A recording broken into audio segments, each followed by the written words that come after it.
parece que nada te preenche. Mas a verdade é que em Efésios, no capítulo 3, verso 19, Paulo diz, e 3, verso 19, conhecer o amor de Cristo que excede todo o entendimento, para que sejais tomados de toda a plenitude de Deus. Em outras traduções, sejais cheios de toda a plenitude de Deus. A promessa aqui em Efésios é que é possível sim você estar repleto, completo, cheio, preenchido, e preenchido pela única coisa que dá significado à nossa vida, que é o relacionamento com o nosso Criador. Então, se existe condição de estarmos plenos, cheios, completos, então aonde está faltando alguma coisa? No dicionário, plenitude é o estado ou qualidade do que é pleno, cheio, completo, totalidade. Então, estar cheio da plenitude. E eu sei para os professores de português que isso é praticamente um pleonasmo, ou duas palavras com o mesmo significado, mas não é um erro lexical, é simplesmente um exagero intencional. Cheio e pleno, porque é isso que eu estou buscando hoje. Mais do que estar satisfeito um pouquinho, mas encontrar a plenitude total. Bom, você confiaria em alguém que está preso, ou que foi preso? Difícil, não é?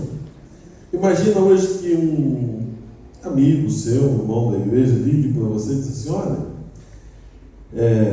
tem um quarto sobrando para uma noite aí na sua casa? E você pensa assim: ixi, já é um pedido complicado, né? Invadir a minha privacidade. Mas você, naquele dia, ouviu um sermão assim sobre ajudar o próximo, você está com o coração bondoso, e você diz: lógico, claro, para quem é? Então, é que meu amigo acabou de sair da prisão e ele não tem onde ficar. E aí eu queria só essa noite aí na sua casa, pode ser? Já vi cabeças assim, em pânico, dizendo: lógico que não. Lógico que não. Uma pessoa que foi presa deve ter sido presa porque fez alguma coisa errada. Se foi presa e fez alguma coisa errada, eu não quero alguém assim mal, entre muitas aspas, dentro da minha casa. Mas o capítulo 3, veja que o verso 19 é o nosso alvo, a gente vai chegar lá. Mas para isso eu preciso contextualizar, e o capítulo 3 começa com Paulo se auto-intitulando um prisioneiro. Então não sei se você vai querer ouvir o que ele tem a dizer, né? Já que a gente ficou com o pé atrás com o prisioneiro. Bom, verso 1 diz: por esta causa eu, Paulo, sou prisioneiro de Cristo, por amor de vós. Olha, ser prisioneiro de Cristo é um pouco diferente do que ser prisioneiro neste mundo. Ser prisioneiro de Cristo é escolher servir ao Senhor. Paulo estava literalmente dentro de uma prisão enquanto escrevia essa carta, mas ele estava preso não por ser um malfeitor, estava preso por pregar a palavra, por ser um pregador e por ser perseguido por ser um cristão. Mas ele aproveita essa situação e diz assim: olha, no mundo ou a gente serve um Senhor ou outro, não é? Ou eu sirvo ao pecado, ou eu sirvo a Cristo. Isso está correto? Sim? Então eu prefiro ser prisioneiro de quem? De Cristo. Porque significa que eu entreguei tudo, até mesmo a minha liberdade. Eu digo: Senhor, direciona a minha vida de uma vez por todas. De uma vez por todas. Lá no início da carta de Efésios, você não precisa ir até lá, no capítulo 1, versos 7 a 9, Paulo relembra que essa escolha por Cristo ela vem junto com um tipo de mistério. Ele diz assim: na qual temos a redenção pelo seu sangue, a remissão dos pecados, segundo a riqueza da sua graça, que Deus derramou abundantemente sobre nós, em toda a sabedoria e prudência, desvendando-nos o mistério da sua vontade.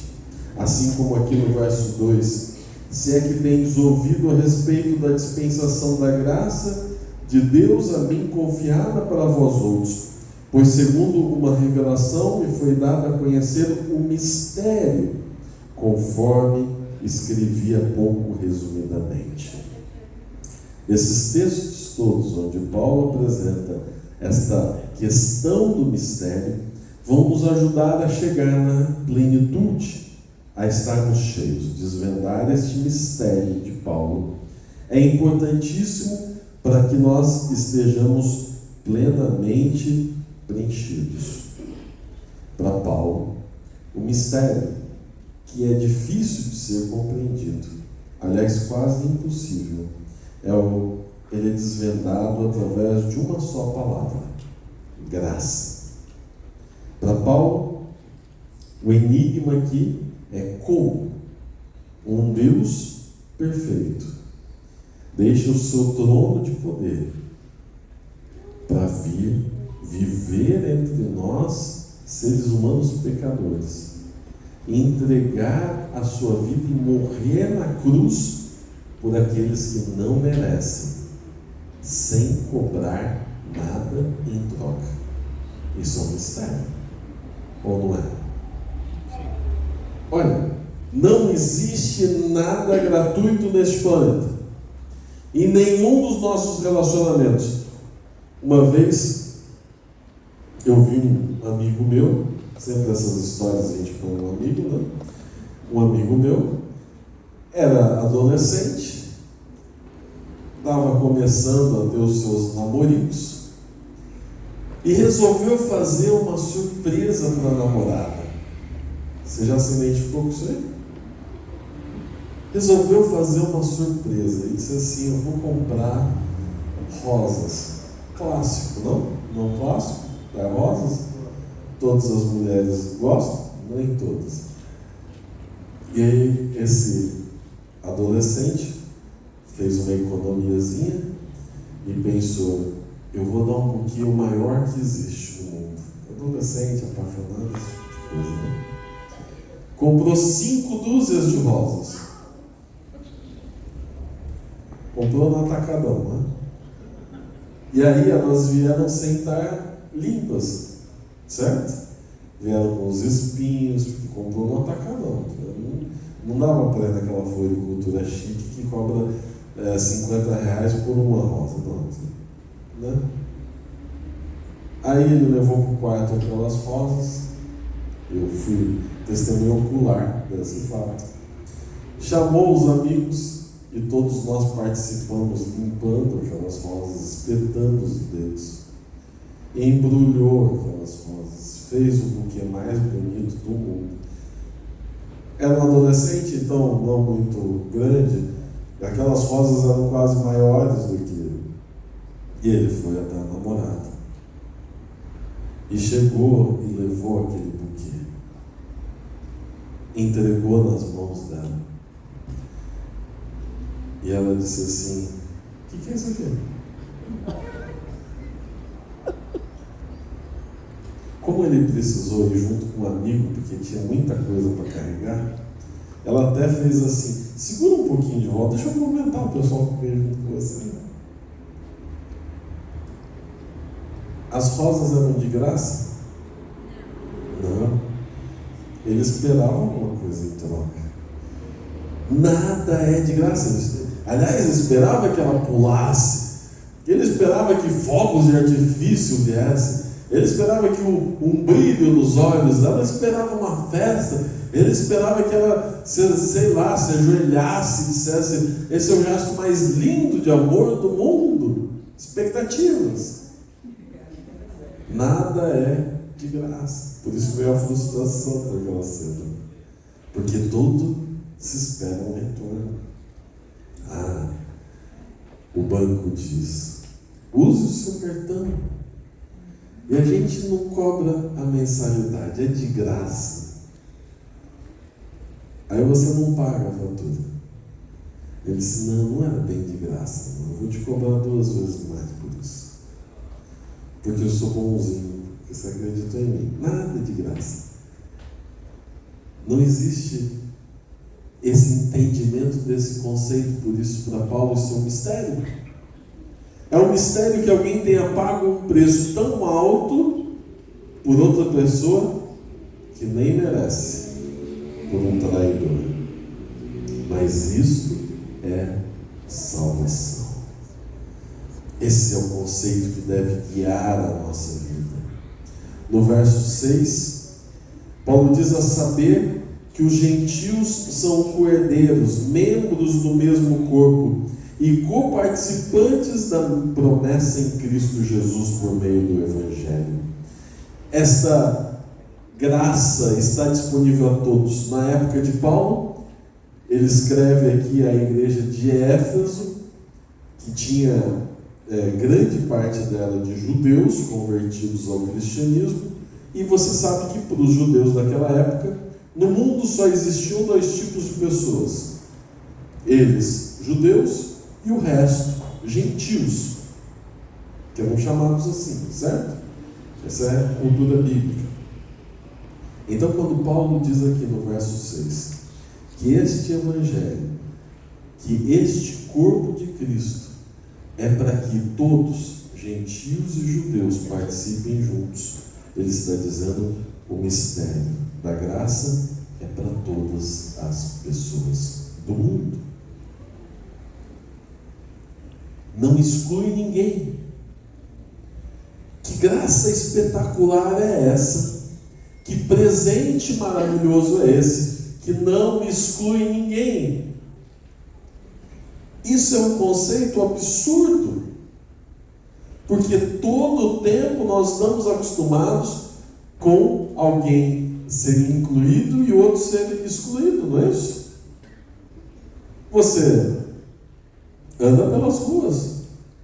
Estava semana passada visitando alguém em Santo Amaro e resolvi caminhar um pouco. Resolvi alongar meu caminho. Eu tinha tempo. Eu gosto de conhecer a região onde eu sou pastor, né? Eu ainda não tinha andado para um lado, Santo Amaro, que é muito grande. Eu disse: eu vou caminhar por aqui, ver o que tem. Vou me alongar um pouquinho aqui, conhecer o comércio, ver quem são as pessoas, o que acontece aqui nesse lugar. E como eu não conhecia bem aquela região, eu virei uma esquina e eu estava dentro de uma rua tomada por pessoas morando na rua. Um acampamento, a rua não passava mais carro. Tinham barracas tomando toda a rua. Eu me assustei. Eu disse, pus a mão assim no celular, dentro da carteira, né? Preconceito natural. Olhei para os lados e disse: será que vai acontecer comigo? Volto para trás. Eu disse: não, ou vou para frente, vou fazer de conta que está tudo certo. E continuei caminhando, era uma quadra apenas. E fui caminhando no meio daquele acampamento. As pessoas estavam numa situação deplorável.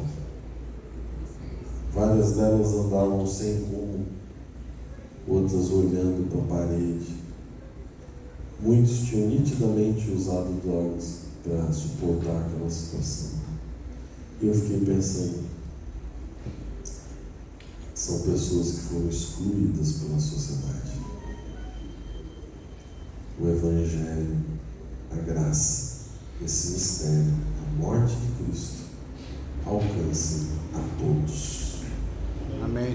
Essa realidade de exclusão não é uma realidade bíblica. Não existe eu contra eles. Não. Porque para Cristo, a sua morte foi para todos. Está disponível a todos. Não existem inimigos de Cristo, porque Ele morreu por todo ser humano. Eu acho uma ousadia quando nós tentamos classificar e excluir, porque isso não existe. Cristo morreu por você, por mim. Esse é o assunto mais importante do universo. Seria mais fácil eu dizer para você que você precisa mudar isso, reformar aquilo, melhorar aquilo outro, que se você seguisse uma receita de ações durante o seu dia, você ia chegar pleno no final do dia. Mas essa é uma missão mais difícil do que simplesmente te dar uma receita.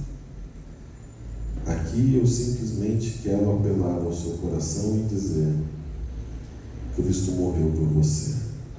Amém. Esse é o segredo para a sua plenitude. Amém. Compreender a graça. A próxima frase eu vou terminar com uma pergunta e gostaria que você me respondesse de forma audível. Pelo sangue de Jesus, seu pecado foi perdoado. Amém. Você é livre de toda condenação do pecado. E essa é a realidade pela graça de Deus. Se você crê, você está salvo neste exato momento. Amém. Você acredita nisso? Amém. Se você acredita nisso, este é o ponto de partida para chegar naquela plenitude do verso 19, prometida a nós pelas Escrituras. Versos 14 e 15 nos apontam agora sim alguma dica, alguma luz para isso não ser tão conceitual, para termos um pouquinho mais de ações concretas. Verso 14: por esta causa, por tudo isso que Paulo nos contou sobre o mistério sendo compartilhado e alcançando todas as pessoas, por esta causa me ponho de joelhos diante do Pai, de quem toma o nome toda a família, tanto no céu como sobre a terra. Amém. Sabe como chegar pleno no final do dia? Primeiro tem que começar de joelhos dobrados. Amém. Eu não estou falando aqui apenas de uma postura de oração. Você sair daqui dizendo: o pastor mandou que eu ore sempre ajoelhado. Não estou falando sobre isso. Eu estou falando sobre uma decisão perante o nosso Deus. Joelhos dobrados também é um coração em atitude de submissão. É deixar que Cristo comande a nossa vida. É entender, como a lição nos explicou, que a nossa natureza está corrompida e por isso dependemos mais do que nunca da influência do Espírito Santo em nossa vida. Amém. Amém. É compreender de que sozinho eu escolho o errado e de que é necessário mais do que nunca ser prisioneiro de Cristo, submisso a Ele. Uma plenitude só pode ser alcançada através de uma submissão. É completamente o contrário do que você vai encontrar em qualquer curso de autoajuda, não é? Aonde você pode, aonde você consegue, aonde você é pleno, aonde você é a solução. Mas sabe qual é o problema de eu mentir para você? É que você vai sair daqui, praticar algo que vai te afundar ainda mais. Porque você vai descobrir que é mentira, que você não é tudo isso. No primeiro erro você vai se frustrar e vai ser pior. Mas com Cristo não há frustração. Amém. A história nos conta isso. A minha experiência pessoal me conta isso. E a experiência de muitas pessoas que testemunham acerca do seu relacionamento com Cristo me contam sobre isso. Verso 15 diz que este pai e essa figura paterna. A gente tem uma carência dessa figura paterna, né? Por melhores que tenham sido os nossos pais, e eu sou muito grato a tudo que eu tive na minha família, nós sempre temos a carência de 24 horas por dia ter um acolhimento familiar, não é? E Deus tem esse papel, e Ele diz que o Pai nos toma como sua família, tanto lá no céu como sobre a terra. Deus Pai está adotando você, e por isso você não está desamparado. Eu estou falando agora com você que nessa última semana foi agredido, física ou emocionalmente. Você está ferido. Você pertence a essa família, você não está sozinho. Amém. Eu estou falando com você que descobriu que o seu cônjuge estava te traindo. E você pertence a essa família. Eu estou falando para você que foi humilhado, destruído. Alguém disse que palavras ofensivas que fizeram você duvidar do seu valor. Você tem o valor do tamanho do sacrifício, do sangue derramado na cruz. Amém. Você faz parte dessa família, não está sozinho. Eu estou falando para você que literalmente está sozinho. Chega em casa e quem sabe o seu esposo não está. Seus filhos parecem não perceber o quanto você se sente só. Mesmo quando sua companhia são só alguns animaizinhos de estimação, o Pai nunca te abandonou. Amém. Você faz parte desta família. A plenitude finalmente vem nos versos 16 a 19, onde nós vamos alcançar o verso chave da nossa conversa de hoje. Verso 16 aponta para o poder, para que, segundo a riqueza da sua glória, vos conceda que sejais fortalecidos com poder, mediante o seu Espírito no homem interior, com o coração submisso, há espaço para a influência do Espírito, que trabalha no homem interior, que não é uma outra coisa a não ser as suas decisões, a sua vontade, e opera. Eu sei que é um jargão repetido, mas repetido até a gente desacreditar nele, mas ele é realmente muito relevante. Essa mudança vem de dentro para fora.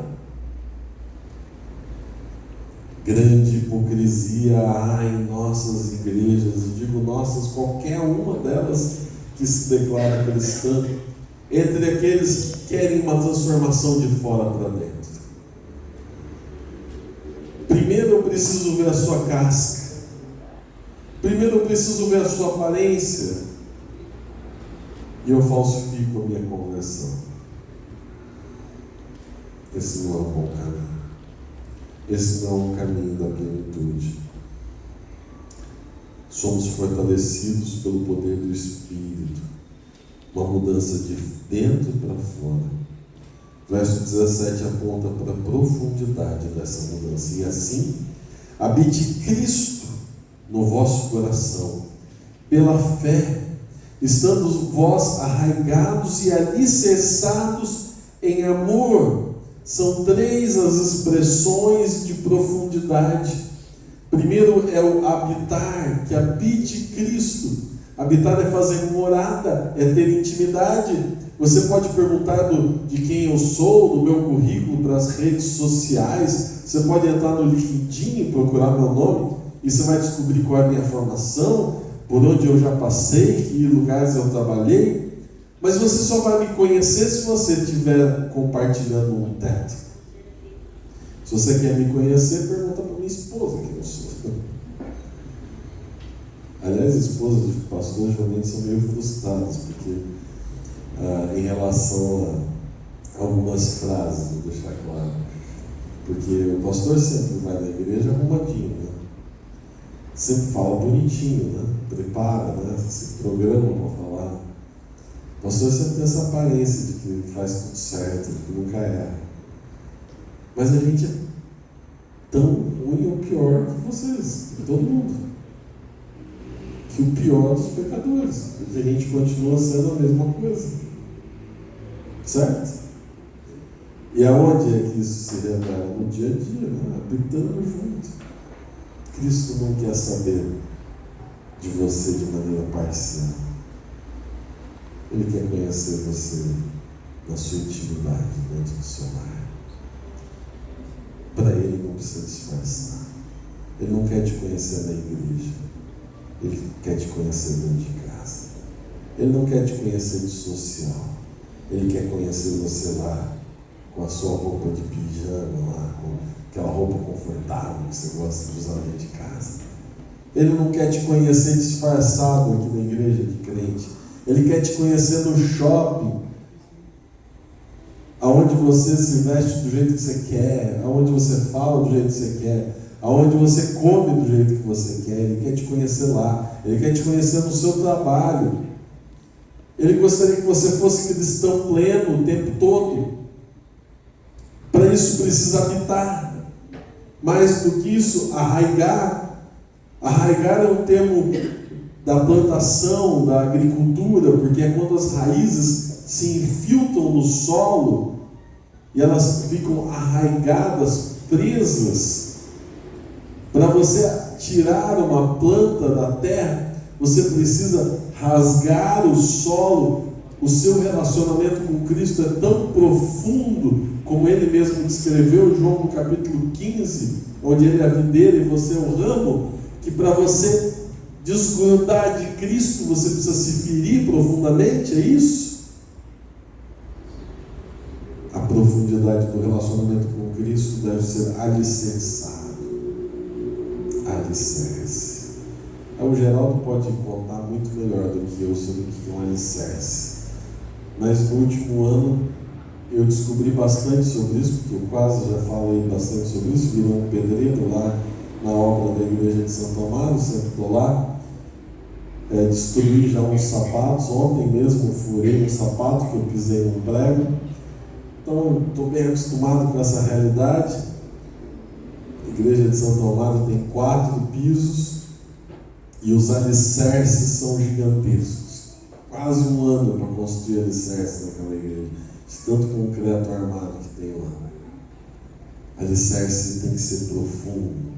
A Bíblia mesmo diz que a gente não constrói casa sobre areia. Alicerce tem que ser profundo, senão a casa desaba. Cristo está chamando você para habitar, arraigar e alicerçar este relacionamento com Ele. Verso 18: para que o que aconteça? A fim de poderes compreender com todos os santos qual é a largura, o comprimento, a altura e a profundidade, e conhecer o amor de Cristo que excede todo o entendimento. Cristo quer que você o conheça em todas as dimensões, a altura, a largura, a profundidade. Aqui é impossível de medir o amor de Deus. Você consegue calcular o tamanho do sacrifício que Ele fez por nós? Isso é impossível. A distância que Ele percorre para alcançar o seu filho perdido, ou a sua única ovelha que se perdeu, Ele é capaz de largar tudo para simplesmente resgatar você. Você. Mas pastor, você não conhece as coisas que eu já fiz, as pessoas que eu magoei, as violências que eu cometi. Não importa, porque nada disso é maior do que o amor de Deus. Amém. Ele quer este tipo de relacionamento com você.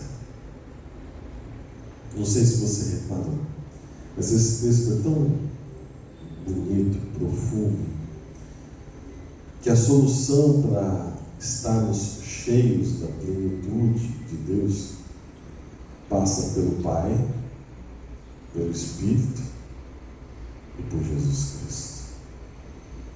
Aqueles que ainda têm dúvida acerca da Trindade, a Bíblia é recheada desses textos. Você viu que eu não preciso usar um texto clássico para tentar te ensinar acerca da Trindade. Apenas leia a Bíblia, que ela está presente em todo lugar. Claramente, existem três pessoas distintas que formam um único Deus, e este único Deus se move completamente na sua direção para te resgatar. Amém. E então, depois de compreender que você precisa dobrar os seus joelhos, que você precisa do poder, da profundidade e da compreensão deste amor, então vem a plenitude. Verso 19: para que sejais tomados de toda a plenitude de Deus. Eu queria concluir com uma bênção. O verso 20 a 21. Você percebe que você estudou um capítulo inteiro da Bíblia hoje, em poucos minutos? Dos versos 20 ao 21. Paulo termina com uma bênção para você. As minhas palavras seriam insuficientes perto da beleza e da grandiosidade desse texto.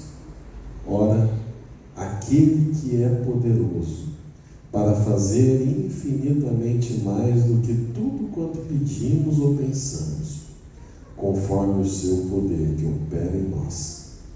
A Ele seja a glória, na Igreja e em Cristo Jesus, por todas as gerações, para todo sempre. Amém. Amém.